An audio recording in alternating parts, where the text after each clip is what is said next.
The river, gathering May rains from cold streamlets for the sea, murmuring Mogami by Basho. Welcome to another episode of Thought Process. Today I am joined by a very special friend named Jim Selkin. Jim is a producer, photojournalist, and copy editor. Hey, Jim. Glad to have you Hey, on the Marco, how are podcast. you? Thank you. It's a pleasure.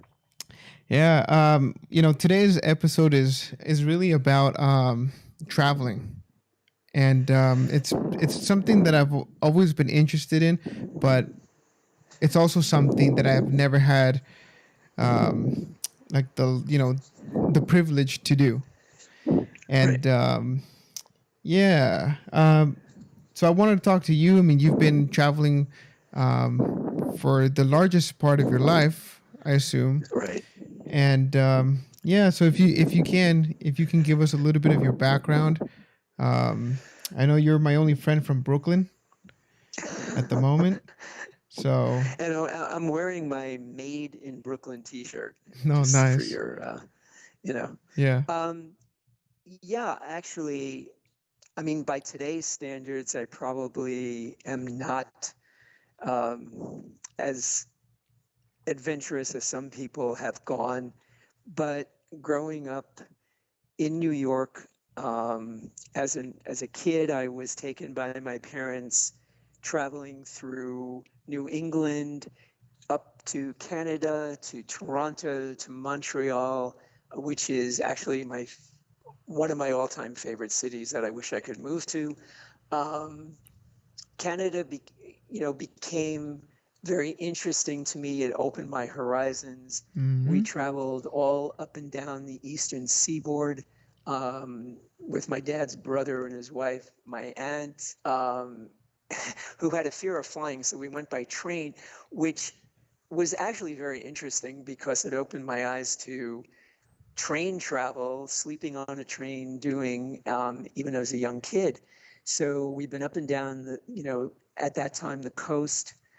So it was through a lot of early experiences, kind of planted a wanderlust in me, in a sense of I got to get out there and see the world. Um, Photography was something handed to me by my dad. I remember, I still have it somewhere, a great picture I took with okay, I'll date myself, with a brownie camera, um, of my parents sitting by the shore. I was raised in the Bay Ridge section, which Mm-hmm. is down by the water. And it was kind of like, hey, this is a really cool picture. And from kind of that point on, I was fascinated with being behind the camera. Of That was my sort of window on the world. It was also kind of a way of inserting myself into circumstances, but I could protect myself behind the camera. I see. So I kind of looked and made the camera as my key, or it unlocked the door to travel. I didn't know it at the time, but I was traveling when I left during my time in university. And when I left university, started making my trips overseas. Went to Italy, Israel, took pictures, but then I went the following year to Tahiti because I was studying. I wanted to see where Gauguin worked. He was my favorite impressionist painting. Mm-hmm. And my aunt was in the travel field, actually, and she got me hooked up, and I went to Tahiti, came back. I was exploring and taking pictures the way I felt they should be taken from my Yeah. viewpoint. And when I came back, through a short process and very fortunate, my pictures were recognized, and I was introduced again through my aunt in the field. And through a series of introductions, I wound up working with Air France out of New York and their public relations department. So I was basically doing a lot of PR photographs, and I was kind of champing at the bit and telling the guy, well, when are you going to send me overseas? When am I going to really start traveling and stop Mm-hmm. taking these like corporate pictures? But he'd be patient, be patient. And then one summer, when I was during the time I was teaching and going to grad school, he sent me to Japan as a first assignment, overseas assignment for the airline. And that kind of just number one launched my career and opened my eyes to actually seeing Asia firsthand and why Japan resonates with me so much, Yeah. because it was, not only my first place photographically, but design wise, everything that I was working in, studying in, really came together there. So for the next 4 years, I was basically working as a freelance photographer for them and magazines and things traveling. In today's world, um, there are so many great photographers out there, so many people, but back then you were traveling with film, you were Uh-huh. traveling with, you had to make sure that the film didn't get destroyed going through multiple x-rays, or you had to courier it back with the airline. I remember when I was in Japan, I had to send things back on Air France through the airline to get it Yeah. back to Paris. Wow. You know, things like that. It was stories, that little idiosyncrasies, which today at a press of a computer button, you send an image, and that's how it gets from one country or place to Right. another. Back then, it was a little different story. I mean, we're talking 30 years plus. Do you So, miss those days? The days where it um, wasn't as simple? I mean, in today's world, it's a lot more convenient, right? sure, You can sure. communicate And with other people. it's a great communication today. We have plus or minus, good or bad, for the usage of it, but there was a sense of adventure.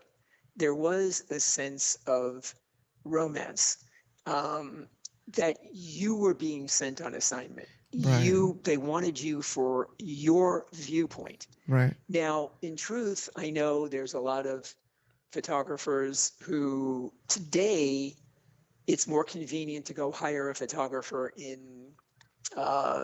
if you're doing a shoot in Paris, why send someone over when you can get a really Yeah. good It's a lot cheaper, Parisian-based right? photographer?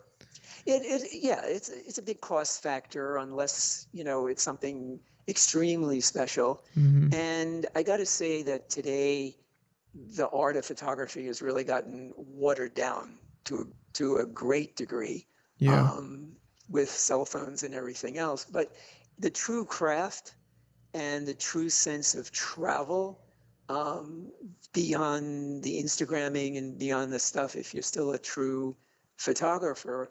I mean, I'm a member of certain associations, and you see really good work, and that there are a number of people out there who have very, very credible work, professional standards. It's not a question of when you're professional, you're earning your income from that. Mm-hmm.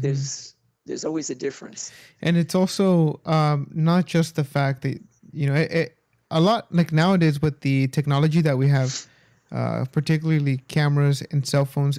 Everybody can take a picture of something, right? But Right. it's the spin and the perspective of a true photographer that really um, tells a story behind the picture. I think I think that's very true, and that's why still people are getting sent or hired for assignments because they have a style. I mean, it's a lot of your publicity and who you know and how you market yourself rather Mm-hmm. than your talent today. But in truth, when it comes down to your ability, it's what story are you telling, and why is your perspective better than someone else's? Right. I mean, I'm on a couple of sites where I'm mentoring as a mentor, and having been a former teacher and in photo judge for different photo associations and things, Mm-hmm. I look at it and you always want to encourage somebody to give their sense of expression. Um, I don't want to get off on a riff of photography today, but you see a lot more amateurish stuff and people are praising it and things, and they haven't the foggiest idea of what they're talking about. Yeah. And that's kind of the irritating part to someone who is a professional and you're raised and it's just the function of the times, And that's all. and I would imagine that it's frustrating because you're a person who really cares for the craft, Right, right? And right. it's not just oh look, I'm just posting this on Instagram to get X amount of Yeah, likes. exactly. And which actually brings us to your photography in Southeast Asia and how I was taking a look at your portfolio. I mean, I've seen some of your work in the past, Right. particularly with some pictures that you left here and you gifted to me that were hanging in the office. Oh, right, right. Um, but What I happened to did look at your them? portfolio online and I saw a lot of different and interesting things that you posted, which are particularly in Southeast Asia. Well, actually, I'm glad you raised that point because I'm seeing an evolution in my own work, even after not being a full time professional and staying with it because my career has taken certain tangent points Mm-hmm. or tangential directions, but it basically is revolved around travel and expressing through the medium of photography. So um, I would say that when I look at a picture and what you're seeing on my websites from the samples that I've put up from countless number of photos, when I try to go to a country, I try to capture the real essence of the country. I don't pose pictures. You can go through stock agencies today. I see people posting online. They're so obviously posed pictures. Mm-hmm. Um, that's the way the person wants to do it. That's the way the person wants to do it. I have, I guess, always had at the roots of photojournalistic experience a real time approach to things. But at the same token, studying some major influential photographers in my life, um, namely my thesis teacher in college was a famous photographer called Walter Rosenblum. Mm-hmm. And he was a street photographer in New York. He was also a combat photographer and the first um, photographer to go in and capture the liberation of the Dachau concentration camp, which when we've talked to him is when we did talk to him about it was just such an emotional experience. And then going back before that, Henri Cartier-Bresson, who was one of the most famous street photographers ever, a founding member of the Magnum Photo Association, Mm-hmm. he talked about capturing the decisive moment. And yes, it all has to do with an innate sense of composition and design. And I think that's the difference today, which I've always tried, regardless of what I'm shooting, is to capture a beautiful image compositionally. It'll stand out as a solo frame. Mm-hmm. Um, I'm the one who doesn't take 100 pictures just to get one. I would rather shoot a few just to get, a limited choice, because if I'm not going to see it right away and it's not going to be compositionally perfect, then it's not worth taking the picture as far as I'm concerned. Oh, I see. So it's a craft. You're right. You're absolutely right. It is an inherent craftsmanship that I have for the medium. Yeah. I did see some pictures where, like you said, it wasn't a posed picture. It was more of you're capturing the raw moment, Right. and in it you find a whole story. I went through, yeah, the different portfolios you have, like the Kai Luong, which is the Vietnamese folklore opera, Right. and you can see with the pictures, you can see the extensive process it is to get ready for the opera if you're a performer. Well, I'm glad you brought that one up because those stories, which I put into the blog, which had been actually published here in Saigon and abroad, um, really now what I'm doing is concentrating a little more on the photojournalistic side. I mean, I'm not out here, I'm not out doing capturing protests or things like that because there aren't any. I'm not a combat photographer, Right. but what I'm doing is a slice of life from an expat's perspective, which is how most of those stories have been constructed. So what I'm doing again is applying, even when I go out and do the plastic story or the cardboard, the series on recycling or the Kailung story, the opera story, because my friend knew that I was a devotee of opera in New York, um, and took me to see a local traditional opera. Mm-hmm. I'm approaching it as regardless of what I'm shooting, and I've never seen these things before. There's no rehearsal time. I don't know what's going on. I'm shooting real time. I'm still composing an image that's going to be compositionally satisfactory to me. Yeah. And hopefully, like you said, they're telling stories at the same time. Yeah. Yeah. I was able to piece it together. It was really easy. It was nowadays people are doing videos, but Right. there's something about just capturing a specific moment that you just found interesting. Like the actors putting on makeup, Yeah. or just you know uh basically getting ready, like mentally getting ready for the performance, which is That's what I was again, after. You which is absolutely. exactly yeah, I think that. I mean, Uh-huh. not to, excuse me, not to belittle the craft, but video is a lot easier. I mean, I've worked on videos, commercials when I was back in New York. I've worked on, you know, semi-documentaries or infomercials type of thing here, more documentary. Mm-hmm.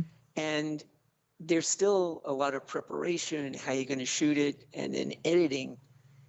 But I like to think when I shoot video, you can pull any frame out and still it will look like I'd be proud to put it on the wall as a Yeah. photograph. That's what I learned from Cartier-Bresson.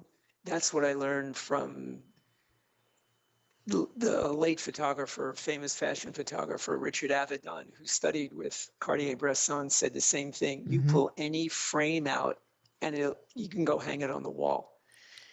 Video is forgiving to a great degree. To me, truly make a good photograph that tells a story is harder. Yeah. Yeah, I would imagine. Yeah. With video sometimes the frames just blend in, right? Yeah, I Yeah. mean, it's gorgeous work. Don't get me wrong, but it's a little bit easier because it's more forgiving. You don't have to capture everything in one phrase. But even when I was shooting, even when I do shoot or was shooting video, I would still make the composition as if I was shooting stills. Right. Yeah, that's really interesting, Jim. Now, something that popped up from that portfolio that we were just talking about Right. was the yeah, you captured a series of photos in regards to a versatile plastic stool that I had That was a never, challenge. yeah, I'd never really paid attention to until it came up. I've seen movies of Vietnam, and um, I've seen, pictures. I've seen, a bunch of things, but the stool has been there all along. I just never looked at it. Well, that was the premise of the article for one of the magazines. And let me just put in a little disclaimer. I sent them a whole portfolio of pictures. These are the ones they chose to put in the article. Mm-hmm. Um, it was a challenge because I didn't do chairs. I Yeah. only did stools. Uh huh. And um, it would have been so much easier had I done chairs and stools, because plastic chairs and plastic tables are all over the city, everywhere, for everything. While stools they're beyond restaurants, beyond sidewalk restaurants or a place you sit down and have a drink quickly. They're a little less visible. Yeah. Um, I mean, where I went in and got pictures of guys, motorbike mechanics sitting on stools, artists sitting on stools, street artists sitting on stools doing sketching of clients. Um, I was really challenged to find something beyond just an outdoor restaurant. Yeah. So, and then find anything in different colors, because almost everybody has red stools. Chairs come in a rainbow of colors, but stools sort of only come in red and blue. Yeah. And then I was really happy when I found that green place. I don't know if they remember now if they put the picture in, but there was a health food stand on one of the main thoroughfares, and I just said, I'm taking pictures here because you're the only people I've ever seen with green stools anywhere.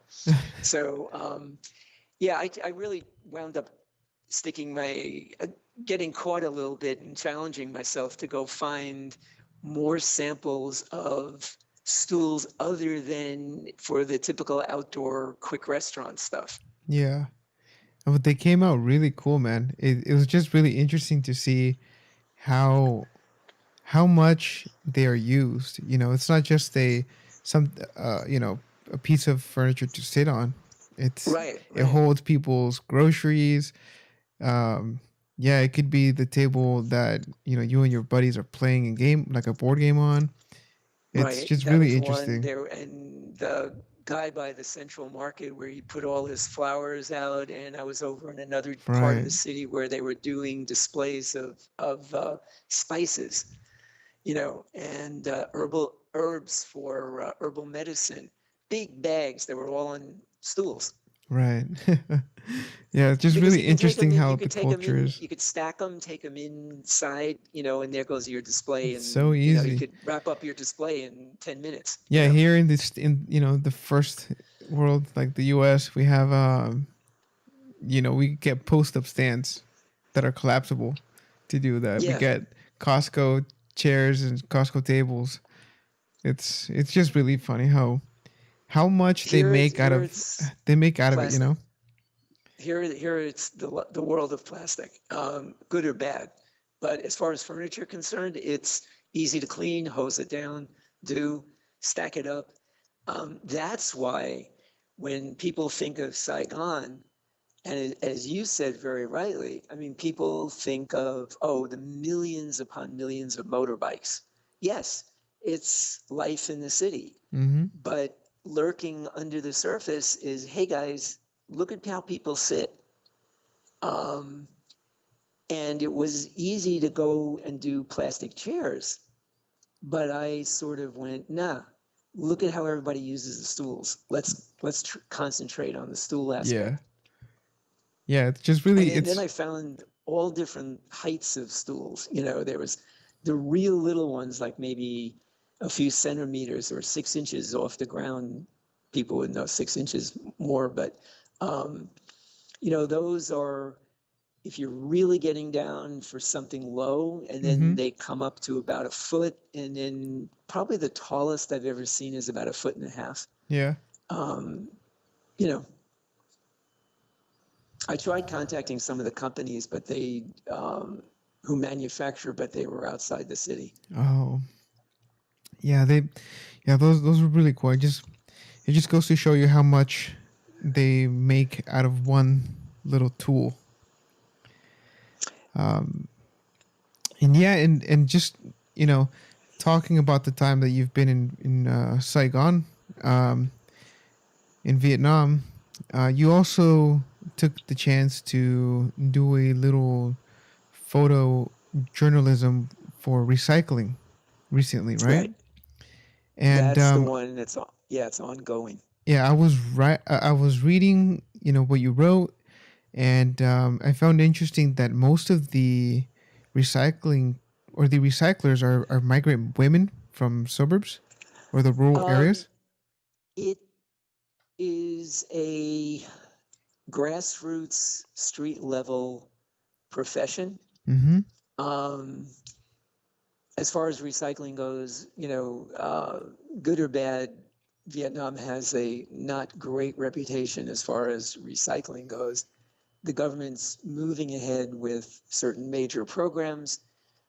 Corporations are signing on behind it, but it has always grown from the street level.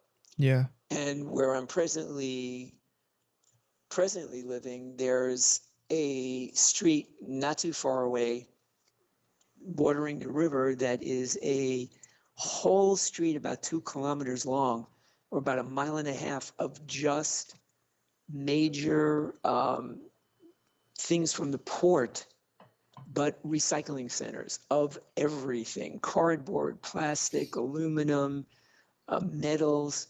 So I go down that street and I've got a whole bevy of recycling stories right before me. Wow. And the people who go around and collect take their cardboard or plastics or aluminum cans, and it is a rough job, but they're up, from usually, like I want to talk to one of the women that I was interviewing, they're out 7 in the morning, either pedaling on their little cart or their bicycle, depending on what they carry, and they make their rounds.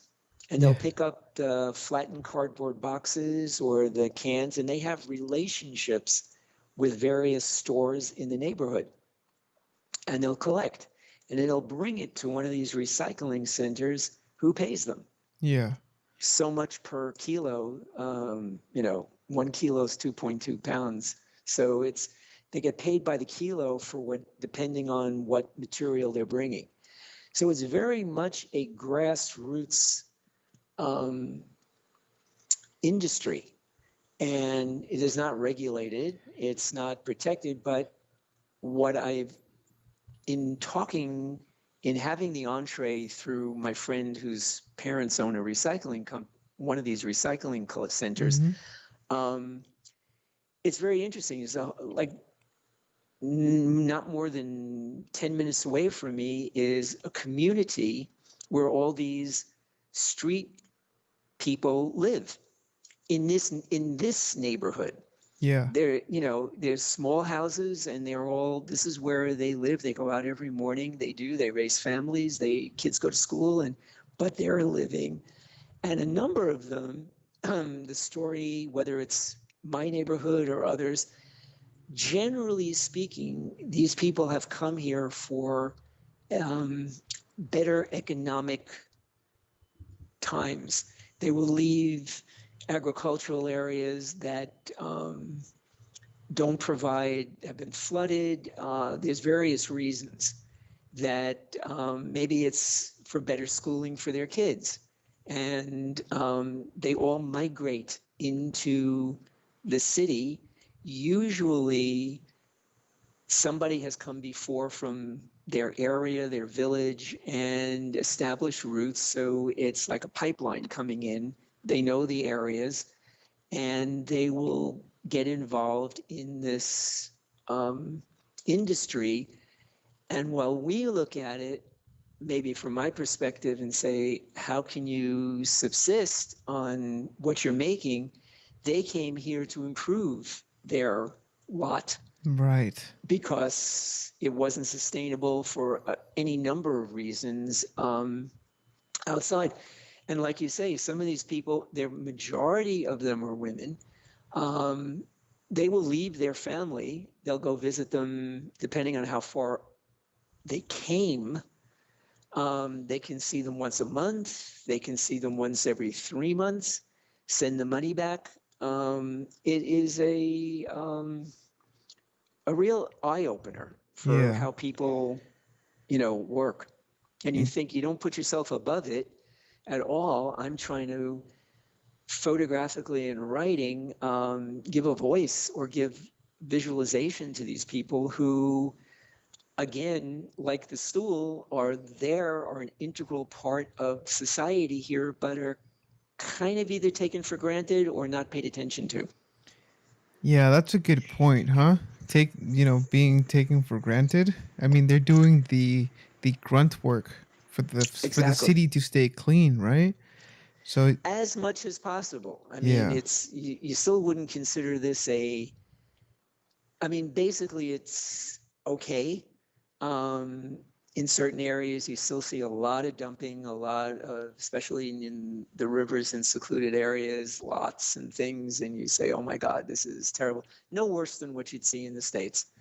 Um, but I would say that people are more, for the most part, other than the dumping that you see, um, are more getting more conscious of polluted rivers Mm-hmm. and what recycling and things can add to the quality of life. Yeah. Gosh, especially if you're so close to the city in that regard, where you're not living in the street, but basically, you're living in these little communities. Everyone's packed in one community, and imagine if this one little community just never took out the recycling or the trash. It'd be a nightmare. Well, they have certain programs.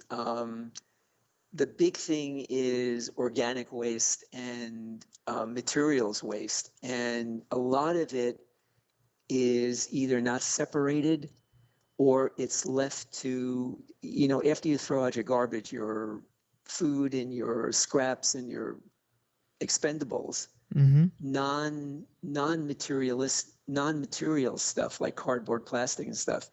Then the question is, where does it get separated? Like, I live right now in a high-rise building, and we have chutes, and you have separate facility for garbage, organic garbage, and for materials recycling. Mm-hmm. Everybody's very conscious about putting the stuff in the correct bins, but I don't know what happens to it when it goes downstairs to go down to the basement and Yeah. go the people who work on the chutes. How do they separate the stuff? Where does it go? And that was part of the story that I was trying to do with these grassroots recycling people. They're the ones who, from businesses mainly, pick up the pick up the cardboard, the boxes for the deliveries, pick up the aluminum cans that are collected, and they take them to these recycling centers. Oh, okay. Do you know if the businesses would in a way pay these collectors, or was They it? do. That's how the collectors make their money.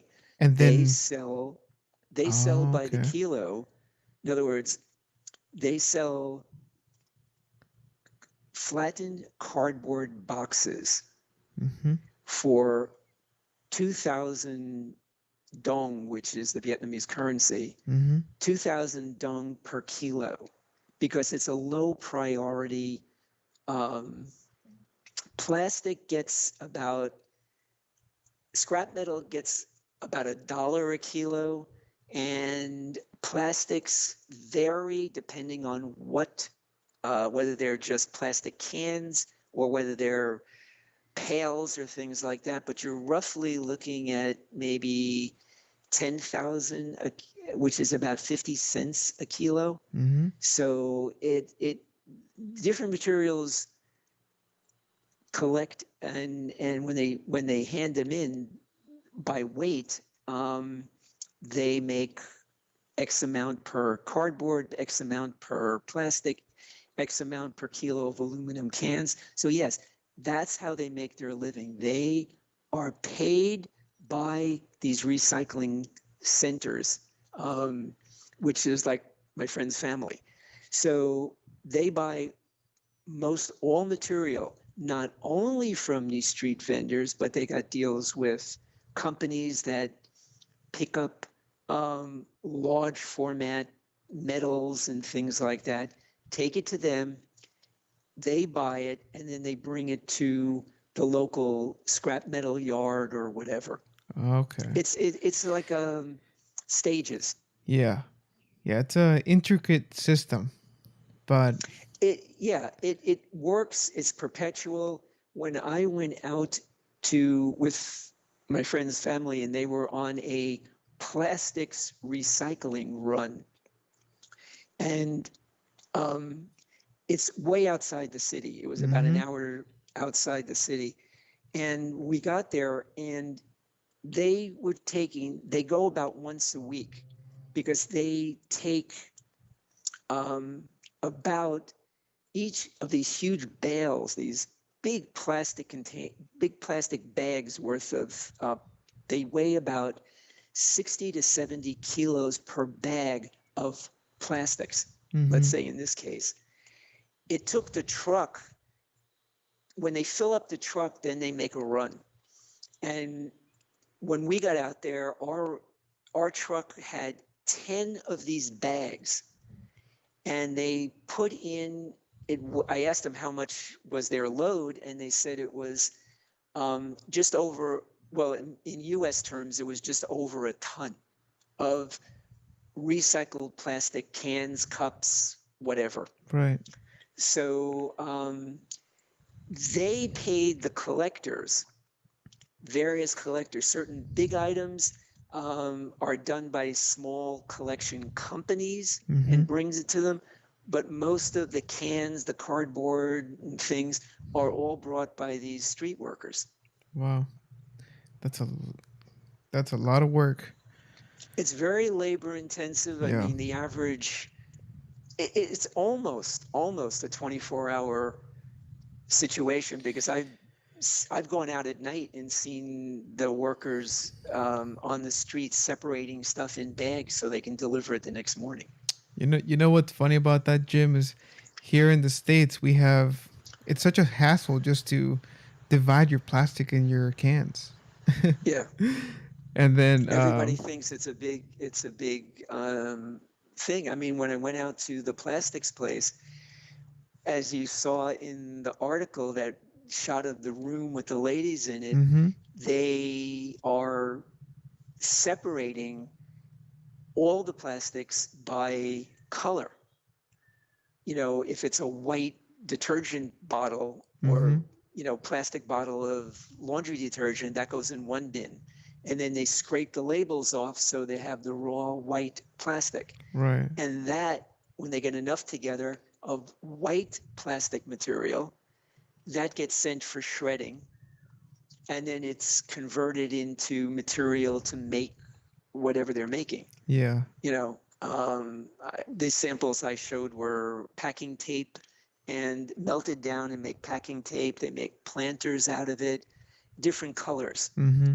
So it's a fascinating. It looks very simplistic in execution, but it's extremely labor intensive, Yeah.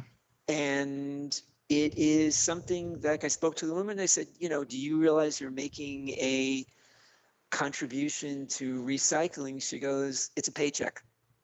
You know, as long as people keep using it, I can't see anybody. Nothing's going to stop people from using plastics, cardboard, and things like that. So it's almost like a guaranteed. For these people, it's guaranteed income. Yeah. I see. It's never And going to go away. There's no yeah, virus or there's no industry turn down. There's always going to be. yeah, the thing is that it's so convenient, right? You can find it everywhere and it's Well, easy to yeah, make. but the problem is, especially here, how much of it gets recycled. Right. Yeah. What's the percentage of? A lot of it gets put into landfill, and what doesn't get put into landfill, especially plastics, they tend to dump in the ocean. And that's Oof. where it is one of the, unfortunately, it's one of the countries that was earmarked for plastic pollution by dumping. Yeah. And, or, and then they burn, or people will just burn their garbage, which I've seen happen out my window in the fields. And that adds to pollution another way. I mean, there's no happy medium. Yeah. At least they are making strides and making good attempts to educate the public, to have programs sponsored by companies, because this stuff has to, if not, they're going to choke on it. Yeah. Man, it's tough when you have such a large and concentrated amount of people in one area, Yeah. right? I mean, this is one of the major, it's not like Mexico City, which has what, like 15. This one has about 9.5 million people in kind of what's called Greater Saigon. Wow, that's So, so many people. yeah, and because it's at river level, there's certain sections of the city that flood. It is definitely prone to climactic conditions. So they have to be extra wary of their programs. Yeah. Gosh, I could not imagine living in that large of a city. I'm sure it would be fun at first, Um, but you know, I'm having such a hard time just staying here in Orange County. yeah, I mean, the funny part about being raised in New York, when I'm, was old enough and moved back into the city, living in Manhattan was condensed, and everybody's hustling and everybody's the pace and everybody's yelling and the noise pollution. This is what you grew up with. I was fortunate to grow up in a part of the city that was reasonably quiet, also by the water. I've lived most every place except Irvine by the water. Mm-hmm. So, you know, whether it was intentional or whether it was just happenstance, that's part of me. Subconsciously, I'm gravitated to being in proximity to water. Um, it's funny, though, that I thought once I left New York, I'd never live in a big city again. Los Angeles, I moved to Santa Monica before I was living in. You spend time in LA proper Mm-hmm. downtown. When I had to, I was still near the water. It was still a reasonable sized community, even though it's a city unto itself. It's not like New York. Even Los Angeles is not like New York because it's a horizontal city, not a vertical city. Not everybody's Mm-hmm. compact. It's not San Right. Francisco. San Francisco is like New York. Right. And I thought, you know, OC then and places, I'm never going to live in a overcrowded city again. That's why I love Montreal or places like that. They're human sized, what I consider human sized cities. Here I come and I'm in one of the major population centers of Southeast Asia. And it's not that I adapted very easily to living here, in a sense that, okay, I don't have a motorbike and drive myself, but it doesn't bother me, the noise or the traffic as much because this is what I was raised in. Right. So I'm kind of used to it. Yeah, that makes People who sense. come from the suburbs, who grew up in the suburbs, who grew up out of an urban center, come into a major city and go, oh, it's exciting. It's just, oh my God, I can't stand life here. It's Yeah. how can you live here? There's so much taxing. I guess there's a certain verve about the city. It is very reminiscent of New York. Saigon's definitely a 24-hour city, good or bad. Stuff goes on. You can always go out. Um, like any other city, there's safe areas, there's questionable areas, especially if you're a foreigner. But the city functions. My first times in Saigon, I was like, 2, 3 days, goodbye. And that's unfortunately what most tours or travel do. Mm-hmm. They don't spend a lot of time in Saigon. There's not a major tourist destination. There are certain highlights, Right. but it's not a city that most tourists give more than 3 days max, and that's pushing it. More or less like 2 full days. Yeah. They get taken around to tourist sites.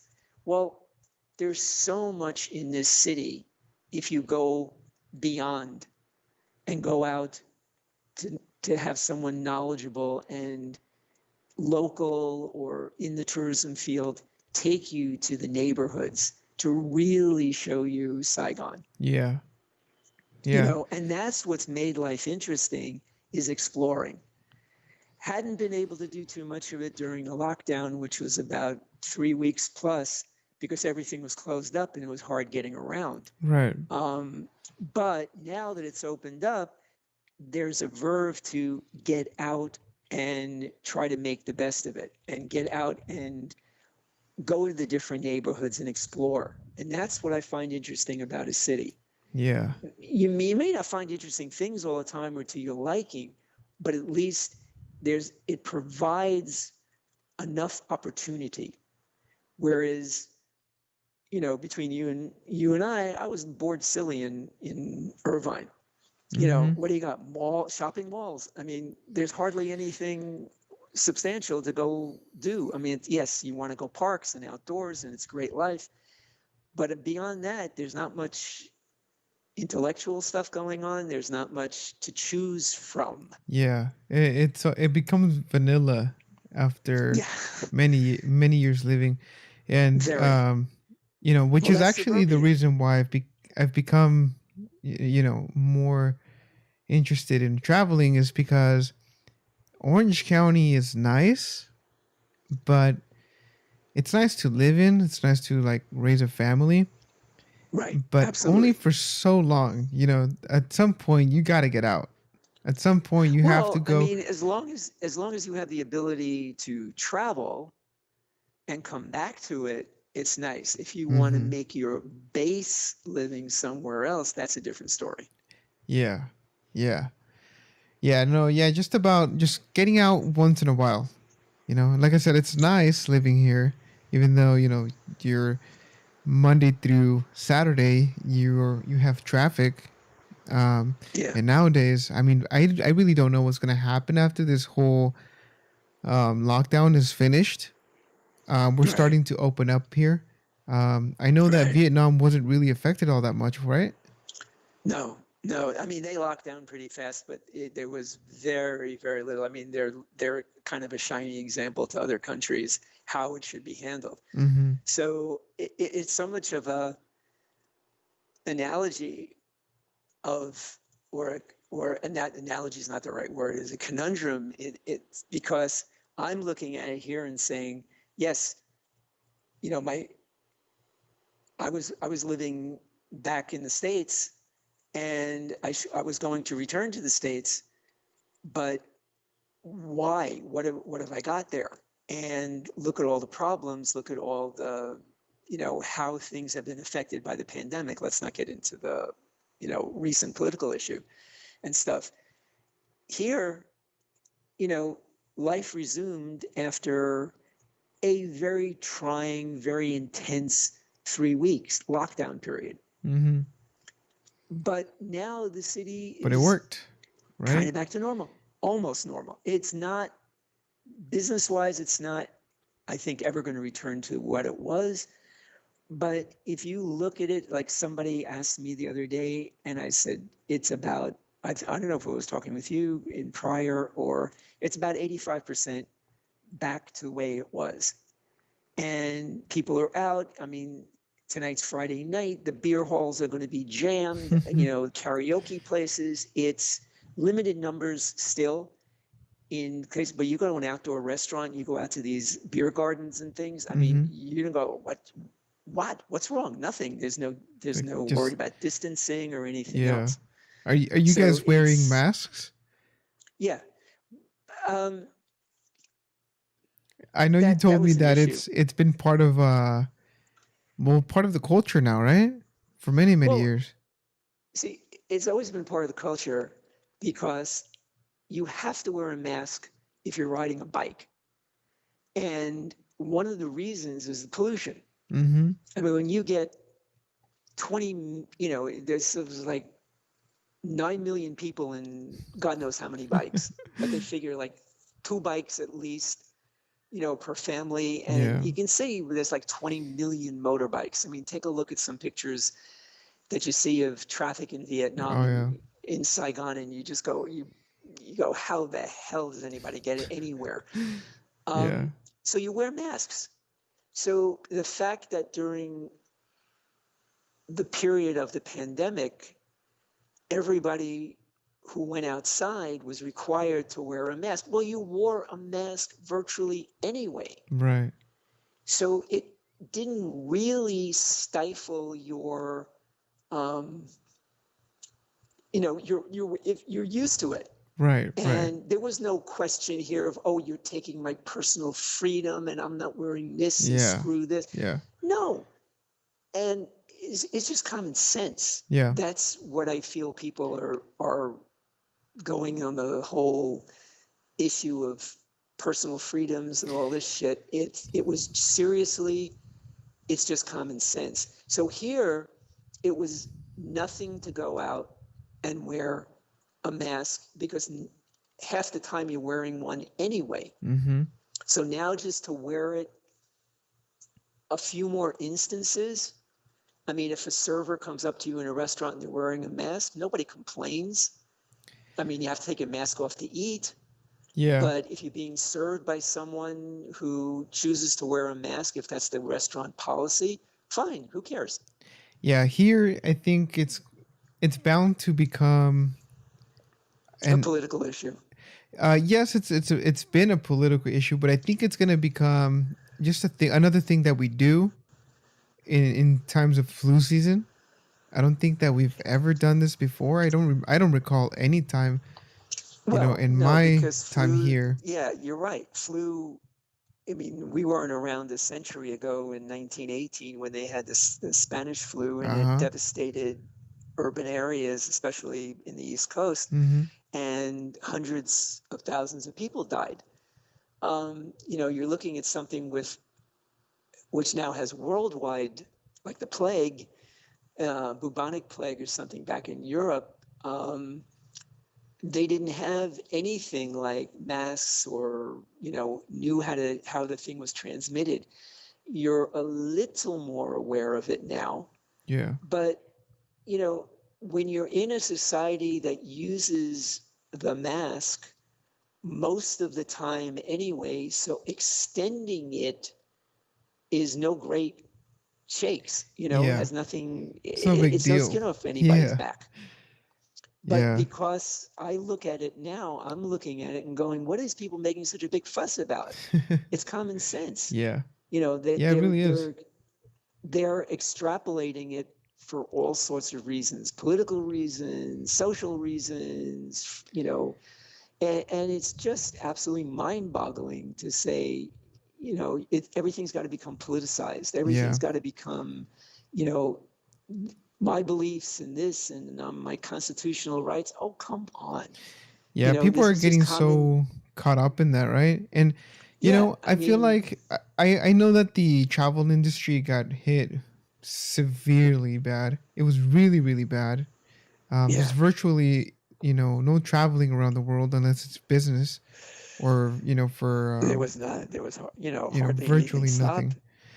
Um, you know, do you think that when this is all over, do you think the travel industry will resume as it was? Maybe maybe 70% of, 70% of it will Well, resume? I Where do think you where do you see? eventually, okay, my perspective is I think it eventually will go in stages. I think local, regional, countrywide travel will be the accepted way of inching back over the course of the next 6 months to a year. Mhm. International travel is going to take longer on a personal basis. I mean, for me, I've never been on I've always been on river cruises, obviously, for work, but Mhm. I've never walked on an ocean liner because I can't, that's not my preferred way of traveling. Right. But knowing what's happened with even diarrhea on a ship, a breakout, or now, packing 2,500 people into a confined basic space and Mhm. saying, you're going to go, I think that's absolutely ludicrous. Good There luck, are huh? aspects of the travel industry that I don't think will ever be the same Yeah. for at least a while until this is either totally under control. Um, because if it's like the silent enemy, you can't tell, and if people are going to have another wave has been starting to happen with schools opening up and things like that. It's just something we're, as a whole world society, we're going to have to adjust to. It's Yeah. not business as usual. Right. Maybe it'll be the shakeout of certain things that were needed, but and say, hey, I could see certain things. I hate like to see any part of the travel industry suffer Mhm. because obviously we're all out of jobs. Right. And I think travel promotes a great deal of understanding between people, regardless of when you cut the politics out, when you cut all the rhetoric out, get down and you look at, if I'm going to see someone in another country, I want to know, I'm interested in traveling there because of either the beauty of the place, the culture. I want to see how people live different than I do. Mhm. Um, that's what always intrigued me about travel. The fact that I can't do that as readily right now is really stifling for me. Yeah. Um, will it open up? Yeah. Will it come back to the level of international travel purely as for joy or for experience? Um, will people want to travel in groups anymore? Big groups? I don't think so. I think group travel for the time being, at least maybe for the next couple of years, will, if it happens, maybe it'll be limited to like 6 people. Yeah. So you can easily distance, you can easily keep your, you know, um, things you can function, you can see, you can do, but at least it's manageable. Mhm. Sticking 40 people on a bus and doing things I think that is going to take either a long time to come back or it's not going to come back at all. And frankly, that was the way a lot of tours for an older generation were happening. I think it's kind of in synonymous with what's been going on with more of a trend to Gen X and traveling now, is that people are not so interested in being herded. They're more interested in going off and really having an experience exploring either solo or maybe in just a small finite Small group, huh? group of a half a dozen people. Yeah, why do you think that is? What do you think is the difference between the older generation where everyone traveled in groups, they rode in the same bus? I mean, by the end of the trip, you made a friend basically. Well, okay, it's true. There's a lot of friendships that were made in group travel. People would go together and things like that. And I'm not poo pooing it, but when travel really started taking off, people who were wealthier, who could travel internationally, were doing it somewhat for the sense of exploration. I mean, I'm not talking about if you were going for a National Geographic expedition, Mm-hmm. but if you were just traveling to Europe or things and you're going to see the art and the museums and stuff, it was done because you could put a stamp in your passport and you could see these wonderful places and you could brag about it. As it kind of evolved into the 20th century, travel became something more affordable to people, especially with Yeah. the advent of the jet age and Right. things like that, more avenues to enjoy traveling. Again, people were going to more places, not just the world major tourist spots, but they were going more offbeat. As it evolved, let's say in the past 20 years to now, I think more people want experiential travel. They're not necessarily wondering about going to see the museum in Paris, although that's, wonderful art. They would rather go to the wine district in southeast France Mm-hmm. and study wines. Yeah. So the aspirational level, the experiential level, I think it's not so much on just seeing, but it's getting off the beaten track and having unique experiences. Right. That's why I think it's going to be easier to promote travel of that fashion, moving forward.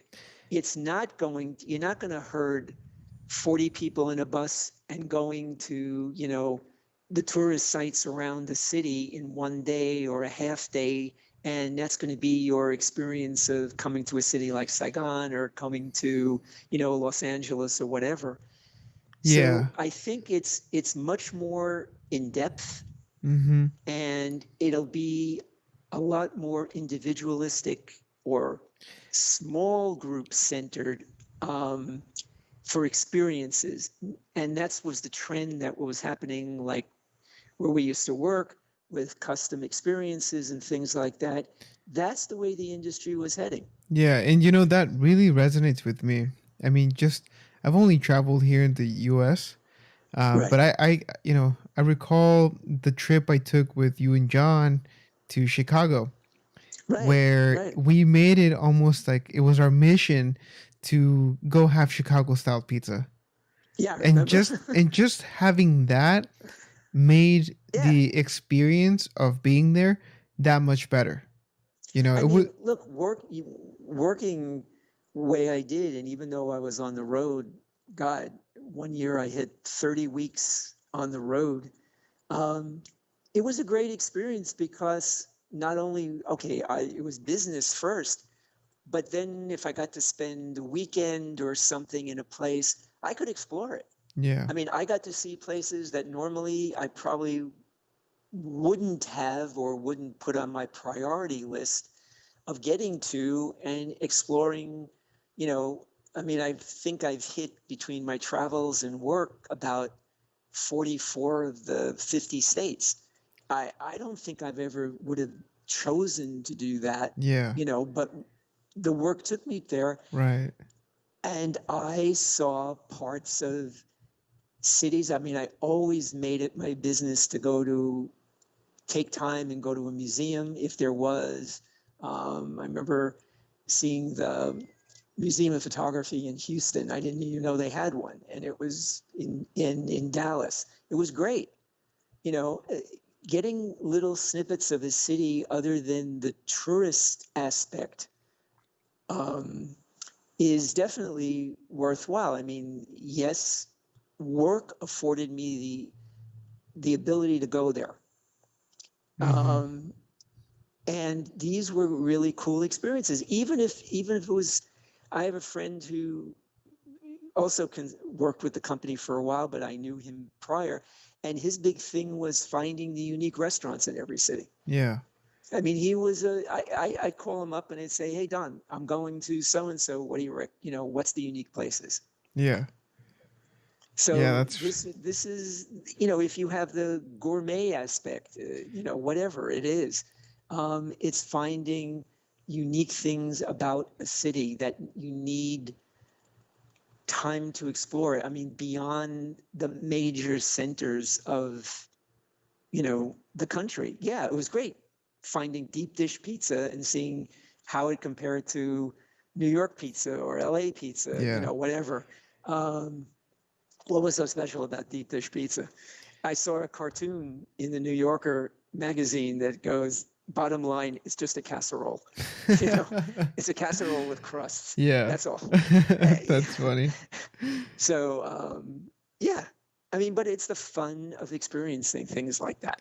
Yeah, yeah. I mean, coming from a place where all you can get is like Little Caesars Pizza or Domino's or Yeah, Pizza Hut, don't start. It's the same way. yeah, It's the same with bagels. having been to I went to I visited Chicago a few times. I Right, went one time with my brother. We went to a place called Pizzeria Numero Uno in downtown. right, We right. waited like it was like 30-minute wait. But at the end of it, when we get this pie, they call it a pie. It's layered. Literally. It's layered. You can see the layers. It's the meatballs, the tomato sauce, the cheese. It's all layered, and it was just a really cool experience to just go on that little hunt, to go find that pizza or the dive bar or whatever. Yeah. It just made it a lot more interesting than to Yeah, go I and do mean, you the, don't, that's exactly right. I mean, you know, it's the same whether you're going to New York or whether you're going to Saigon or whether you're going to Chicago.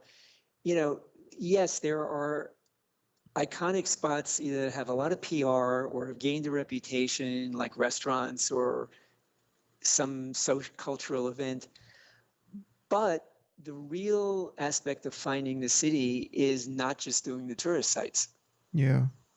I there's a gentleman who was contacting me on through Facebook because I put a post about something about life here, and he goes, in all my years in the industry, I've never been to Southeast Asia, let alone Saigon. And I go, fine, whether I'm with a company or whether not, if you ever want to, come to Saigon, contact me for helpful hints because you're never going to understand the city if you think, oh, it's just, they tell you 2 days, 3 days max, and you're never going to see the real Saigon. Right. You're all you're going to see is tourist sites. Yeah.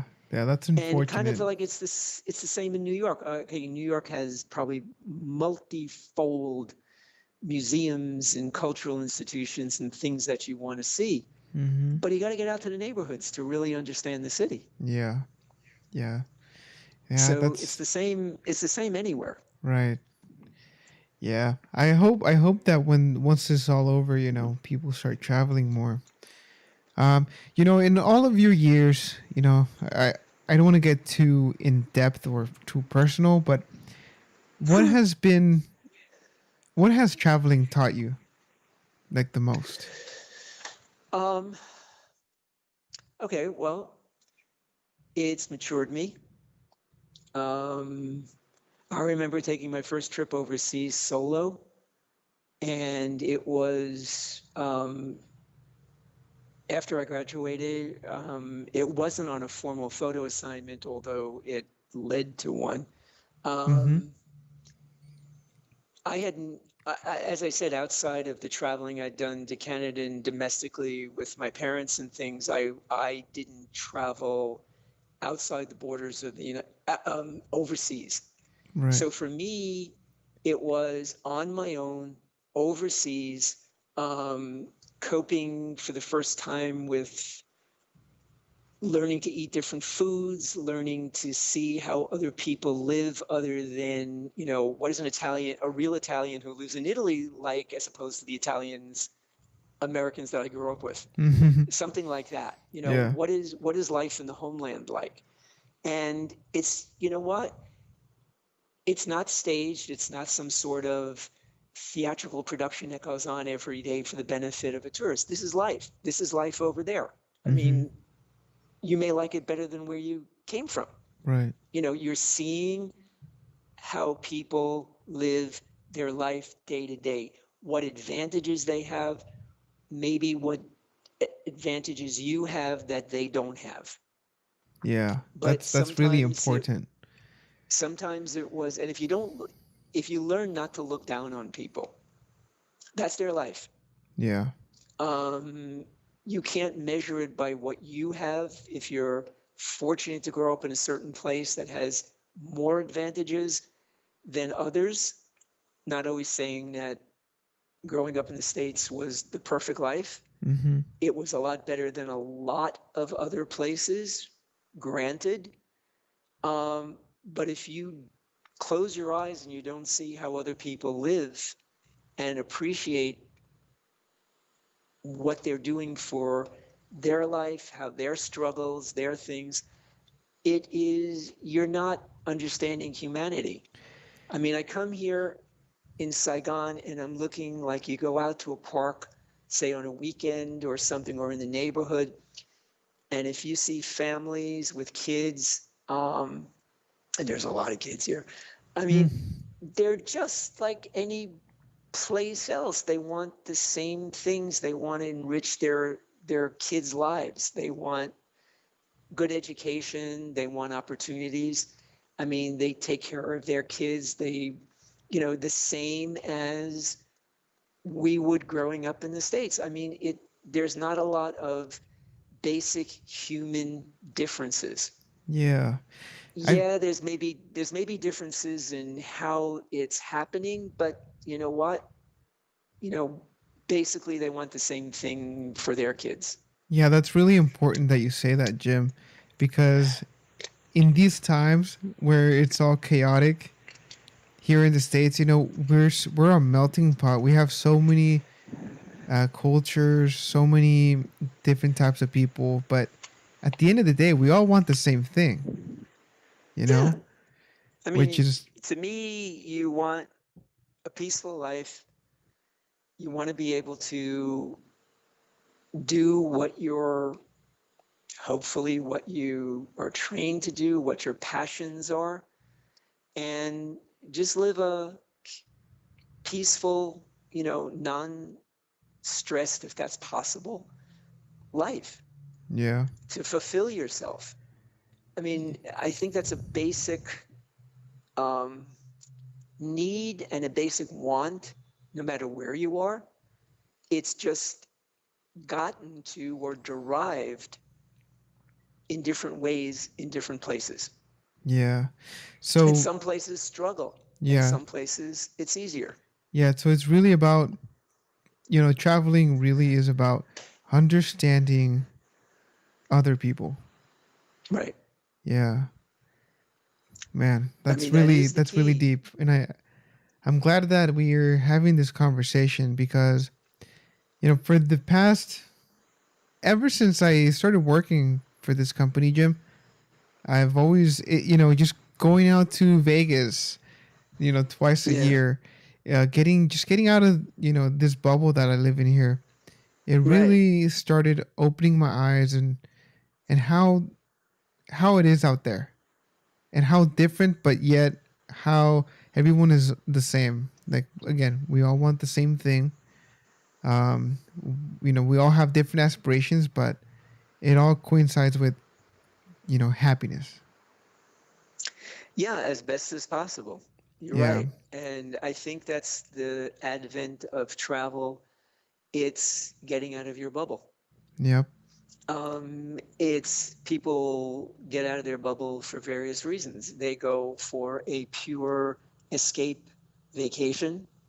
They go to explore other cultures. Regardless of your reason, I think travel makes you a better person. If you go purely for relaxation, say you want to go down to the Mexican Riviera, say you want to go to an island in the Caribbean, whatever, or Hawaii or one of the South Pacific islands, Mm-hmm. more or less you're going to just escape and, just turn off, if you can, the, pressures of daily life. And people need that every so often, whether you Right. have to go that far or whether you just escape up to the mountains in Big Bear or something like Mm-hmm. that. And, it's just to get out of your environment, even for a weekend, to break the monotony Yeah. of, And of just your shut down routine. and shut off the noise, Right, right. and Now, especially nowadays yeah. where the noise could not be any louder. Well, yeah. I mean, what's basically happened over the past month has definitely been, you know, terrible, but it's put a whole new, layer on the pandemic Mm-hmm. issue where you can escape to.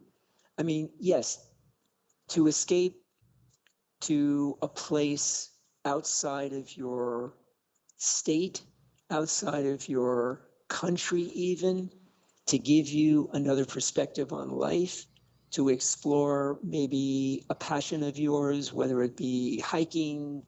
My cousin is an avid hiker. He goes different places around the world to hike trails. Mm-hmm. People go to explore historical places. Whatever, if that's fulfilling a passion. Yeah. Um, what I really think is, regardless of your reason, you need to travel. Yeah.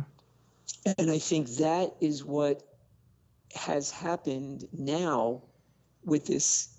If you take all the tumult of the world going on right now with the protests and political stuff, if you just look at the pandemic, how that's limited mobility and people's desire even get out of their house, Yeah. go walk in the neighborhood. That's all you could do. Yeah, and I mean, I, the way it seems is that traveling is an innate part um yeah, of our nature, of human nature.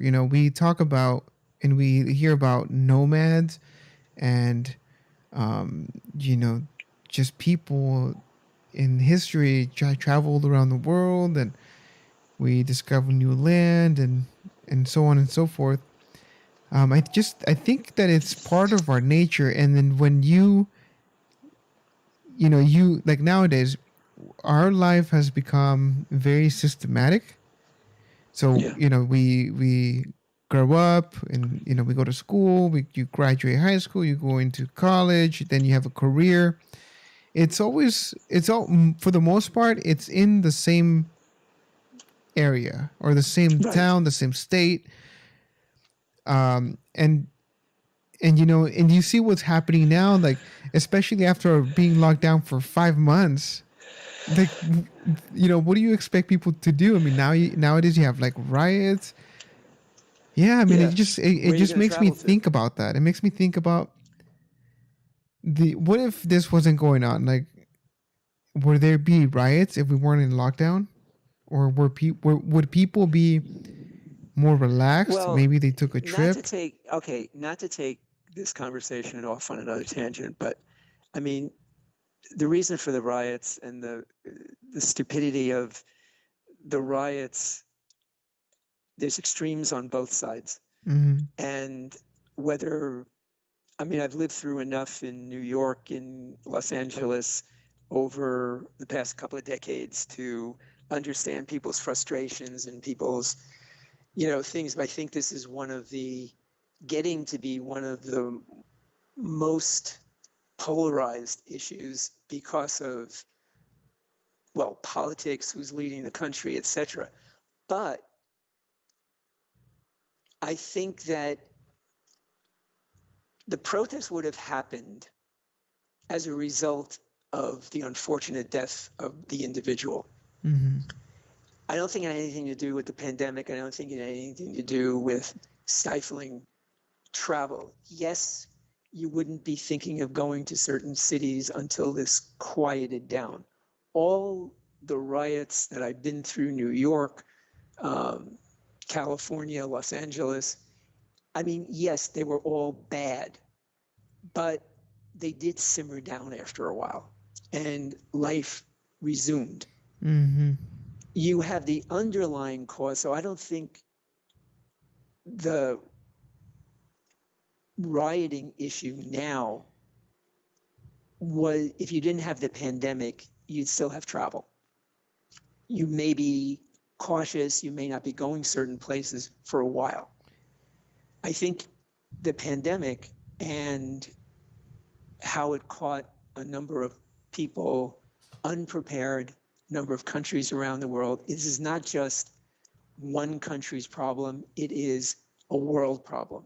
Mm-hmm. And that's why it's affected travel. And that's why it's affected people's ability to get out. I mean, it's almost, I mean, the 3 weeks that I spent, in semi lockdown, I mean, we could get out, we could shop, we could do everything else, but everything else, all businesses were basically closed. You were Mm-hmm. operating either Mm-hmm. from your house or you were retired for 3 weeks. It was like almost urban incarceration. Right. I mean, you'd think you'd look out the window every morning and go, this is my view. This is where I can only go so far. Yeah. I mean, you could feel like you're in prison. And I think that goes against just the way we're wired as human beings. Yeah. So that is the parallel that I can make. That's the analogy I can make, why I think so many people feel frustrated and why that this pandemic is going to change the whole complexion of travel, at least for a while, the way we knew it. Yeah. I think it's probably going to be better. I think people are going to be, I think people are going to be more open to new ways of traveling. Mm-hmm. Yeah, and I got my and I little also aside. I got my kitty rubbing against my feet, no going, no "It's problem. lunchtime." Yeah, no, we can, No, it's Jim. not. It's not lunchtime. No, she just wants attention. Yeah, Come on. just talking to you, it has been No, very insightful. what time is it? Oh no, it's early. Um, It's not lunchtime. She just wants to be picked up. Okay, I'm holding her. yeah, it's Oh okay. No, we no, can. no, I'm holding. She's purring in my lap. It's okay. She just wanted some human human touch. Yeah, I know when. I mean, No, go this. ahead, continue because it got to an interesting part of the conversation. Yeah, no, I was just saying that. Just talking to you has been very insightful, and I hope that the world sees it as an opportunity to, once this lockdown is done and everything goes semi-normal, I hope people start traveling more so that yeah, people can collect their own experiences and see other people's perspectives, because I think that is what is going to really help the dividing forces that we have now, where we have Yeah, clashing beliefs, clashing ideologies, clashing ideas. I think people would be more understanding, like you said, when they travel. And I honestly, I can't wait. I've been working from home for the past 4 months. I can't wait to get out. I can't wait to yeah, go and collect some more experiences. And overall, I just think that it makes for an interesting story. You know, it's you learn so much through traveling. I've learned so much through the limited travel that I yeah. have, nowhere near you.